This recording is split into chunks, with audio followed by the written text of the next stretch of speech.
The 2011 local government elections brought to you live and clear by the SABC.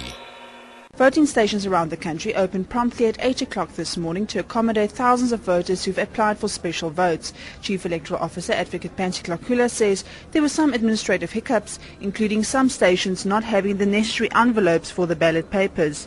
2 stations also had to be moved because the locations were booked for other events, the one being a funeral and the other a tennis tournament.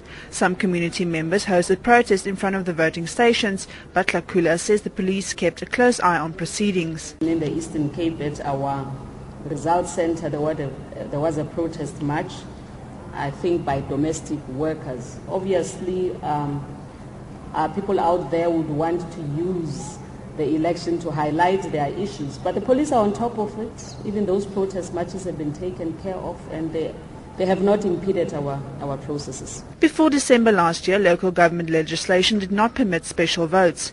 Amendments to the Municipal Electoral Act, however, introduced special votes to accommodate any voter who is unable on voting day to cast his or her vote at the voting station in the voting district where he or she is registered.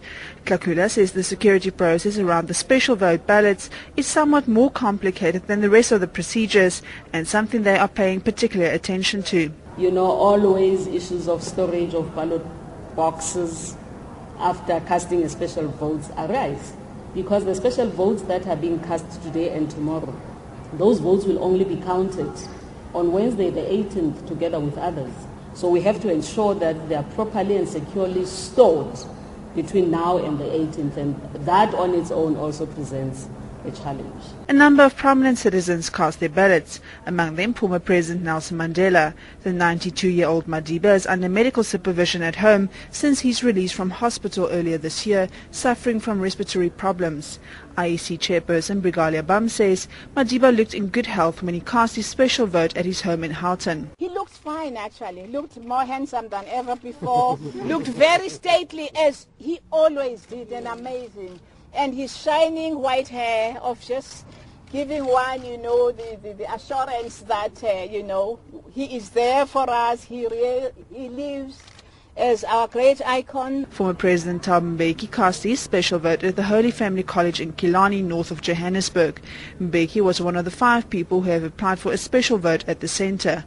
He urged all South Africans to come out in their numbers on Wednesday. I think all of us should really come out to carry out our civic duties and vote. I was very glad that the IEC allowed me the special vote, because I have to leave today.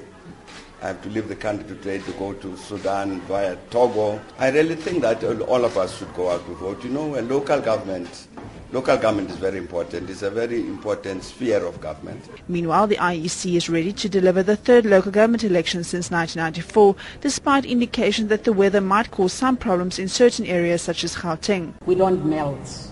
We can't. Let's go out to the voting station. Just take an umbrella. It's winter, and I'm sure it will be soft rain. But we are worried about the rain, particularly the extent to which it will affect our ability to distribute voting material. But we have made plans. We have contingency plans for the weather, for electricity, for people not showing up who are our electoral staff. So we have to make contingency plans for almost everything so that a voting process is not disrupted. Political parties only have until midnight tomorrow to conclude their election campaigns.